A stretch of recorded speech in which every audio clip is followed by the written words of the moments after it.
Sann! Nå det endelig sesongåpning i Skagerrak.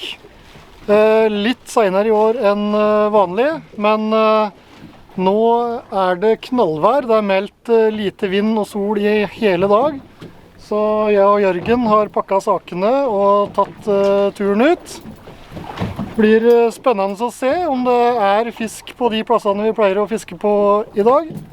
Vi starter opp med litt lange og brosmefiske, og så får vi se hva vi gjør utover dagen, litt avhengig av hvordan fisket blir. Heng med! Jørgen først ute med agn på banen. Spenningen til å ta og føle på. Forholdet det ingenting å si på. Yes, både jeg og Jørgen kjører stort sett ferdig natural bait-takler fra Seberg. Jeg har laget meg min egen versjon av Campbell sin Hattifnat-rigg som jeg liker å bruke med bom. Det mye strøm, så vi kjører søkker på 600 til 800 gram. Hattifnat-riggen, den rigges med heil makrell.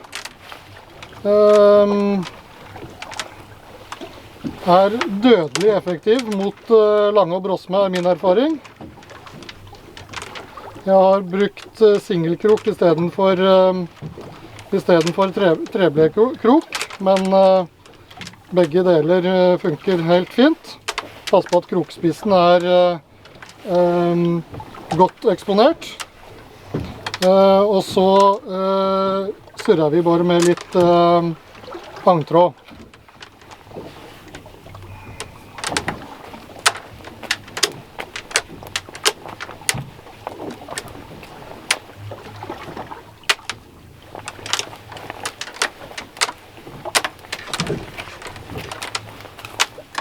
Sånn tenker vi sier den grei.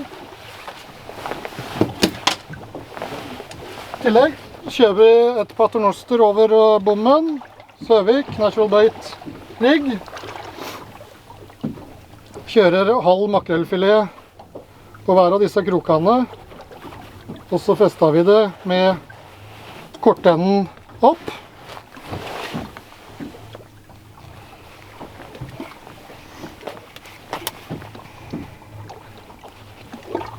Litt agntråd på disse også. Sitter de litt bedre. Nå var igjen. Da har vi en til i samme slengen her.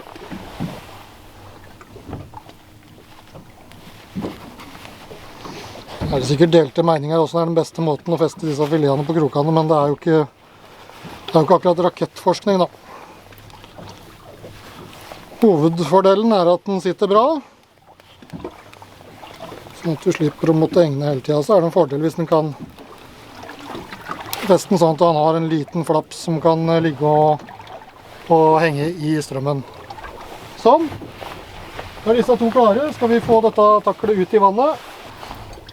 Jørgen kan melde om ganske mye strøm her, så det kan hende at vi må droppe å kjøre bom, eller kjøre bare paternoster, men det får vi bare se litt an.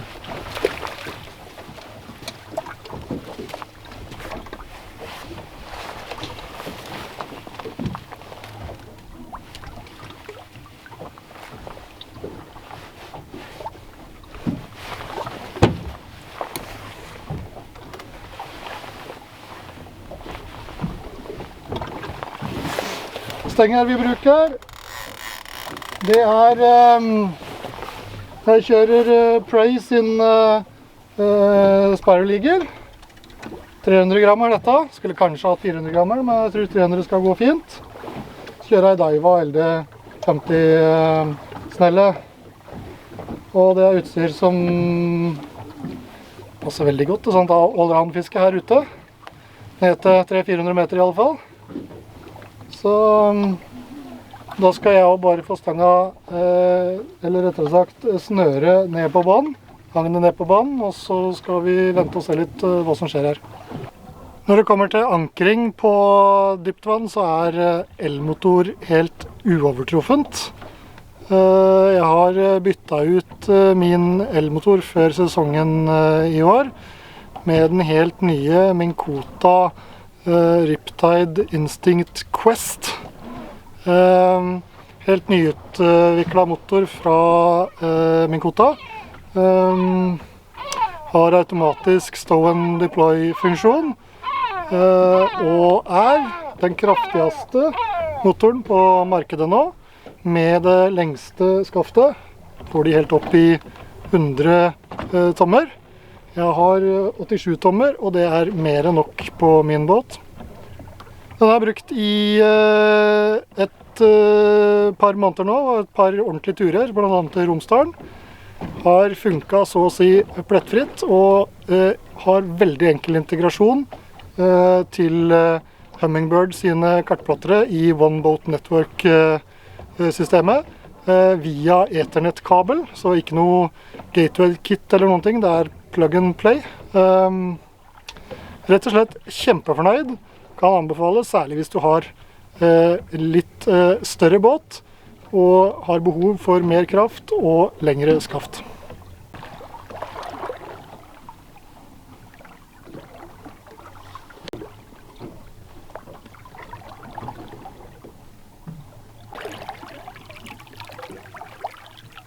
Greit med strøm her ute.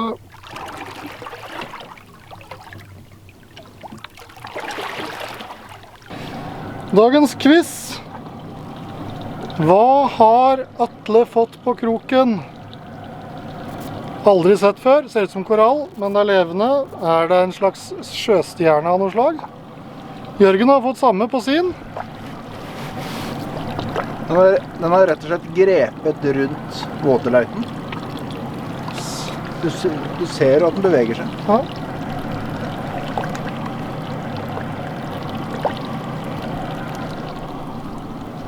Veldig snodig. Vi får ta oss og få de av kroken og slippe de ut igjen. Da tror jeg vi har noe her, faktisk. Det har vært noe bortpå, så vi gjør et forsøk.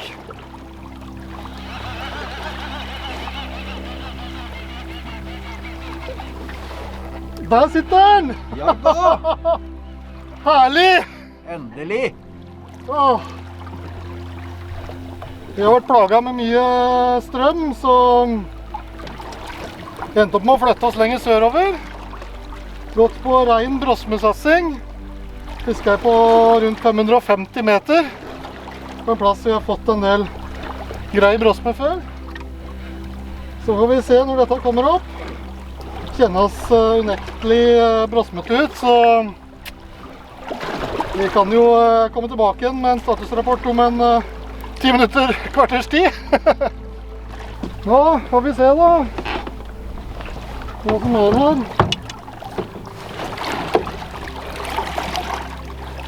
Her bobler det, klassisk brosmeboble bak der. Oi, oi, oi, en skikkelig ballongbrosme. Den sprangt den. Den sprangt den.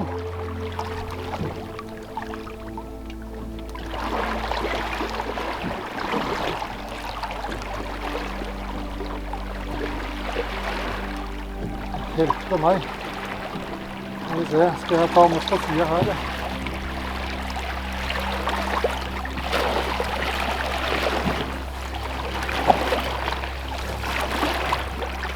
Vi har tatt på Tapptilmåtryggen, ikke overraskende. Vi skal sette deg fast bak der da.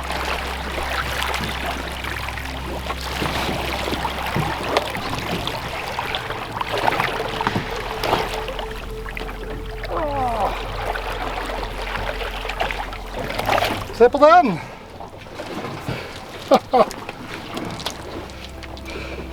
Det var en fin en, det der. Den er helt ok. Det var langt å sveive, men jaggu godt. Herlig. Sånn, der er den.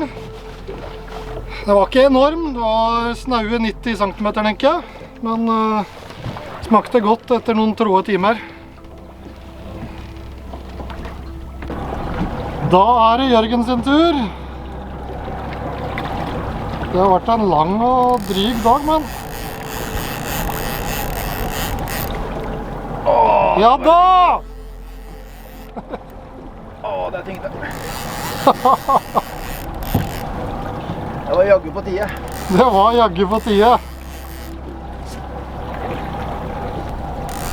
Vi fisker rimelig dypt nå, ligger på mellom 500 og 550 meter faktisk i båndet av en skrent.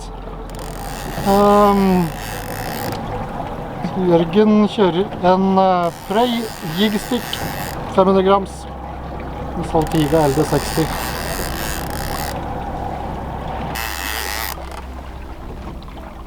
Meter for meter. Brosmefiske meter for meter. Han har noen hoderistninger innimellom. Det var bra da.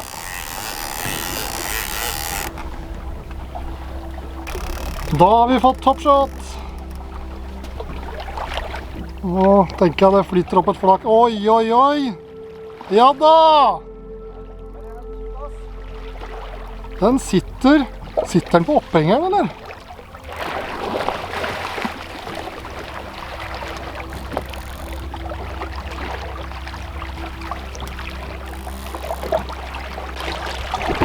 Der kommer den.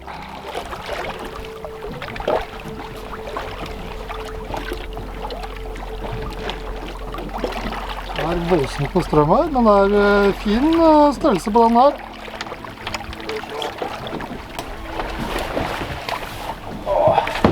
Herlig! I munnviken. Grattis med brosmepers! Takk for det. Det var en etterlengtet fisk å få i dag. Det var ordentlig gøy. Satt langt inne, men til slutt så lykkes vi. Det var en lettelse, men det var jævlig gøy. 500 meter. Litt gående i armene. Skal innrømme litt gående i armene. Ja, så bra. Det var jeg. Vi har forflyttet oss innover. Anser oss ferdig med brosma for i dag. Det var skikkelig seigt, men vi klarte å få inn noen fisker til havfiskeren. Jørgen, han er i ferd med å rigge blåkjeftakkel. Eller svarthå-buffé, alt ettersom. Med en liten makrellfilet på en storkrok i bånd. Ja. Eller det er noe. Vi har lagt oss over et område som det skal være en del hard bånd og litt steinete, som visstnok skal være bra for blåkjeften. Vi er jo på langt nær noen ekspertise på blåkjeft, for å si det mildt. Men vi skal prøve, og om ikke annet så kanskje det kommer på en svarthå, eller en pigghå, eller en liten lange. En fin liten svarthå. Egentlig ganske stor da. Ja, det var en hyggelig overraskelse. Skulle bare sveive inn, og der hang den, sånn som de pleier å gjøre. Det finnes av større her ute, men nok en art er krysset av i havfiskeren. Gøy. Ja, vi driver og fisker fortsatt, vi. Og Jørgen... Vi er vel strengt tatt på tullefiske akkurat nå. Ja. Driver med 4-0 krok. Men det er noen arter da, som vi har litt håp om å få. Driver og fisker etter svarthå med håp om blåkjeft som bifangst. Toppshot er kommet. Dette blir uhyre spennende. Atle håper på svarthå, for da kan vi dra hjem.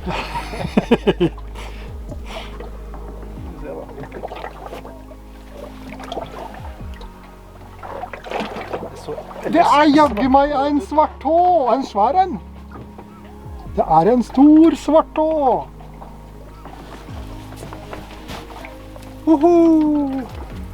Nydelig. Grattis, Jørgen. Ja. Grattis med svarthå. Det er første gang i mitt liv jeg går målrett etter en svarthå.